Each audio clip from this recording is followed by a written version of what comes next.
దేవుడు ఆశీర్వదించడం స్టార్ట్ చేస్తే అది ఆగదు ప్రియులారా. మీ అందరి జీవితంలో కూడా ఆశీర్వాదాన్ని ఇవ్వబోతున్నాడు. మీ గృహాలు కూడా మార్చబడబోతున్నాయి.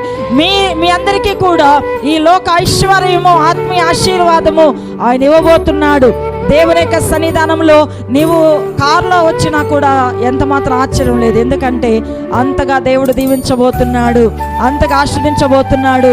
ఆయన ఆశీర్వదించడంలో ఆయన ఎప్పుడూ కూడా కొరత చూపించే దేవుడు కాడు. కాబట్టి దేవుని యొక్క సన్నిధానంలో మనలను ఆశీర్వదించబోతున్నాడు. కాబట్టి ఆయన ద్వారా మనము జయాన్ని పొందుకోగలం. అయితే ప్రియమైన వాళ్ళారా, ఆయన ప్రేమ నుంచి మనల్ని ఎవడు విడదీయలేడు. 35వ వచనంలో చూడండి, క్రీస్తు ప్రేమ నుండి మనలను ఎడబాపు వాడెవడు? శ్రమైనను, బాధైనను, హింసైనను, కరువైనను, వస్త్రహీనతైనను, ఉపద్రవమైనను, ఖడ్గమైనను మనలను ఎడబాపునా. అర్థమైందా? దేవుని యొక్క సన్నిధానంలో ప్రియులారా, దేవుని ప్రేమ నుంచి ఎవరు మనలను ఎడబాపలేరు. కాబట్టి దేవుని యొక్క సన్నిధానంలో మనము ఒక ఆత్మీయ పోరాటముతో ఆయన సన్నిధానంలో కనపడాలి.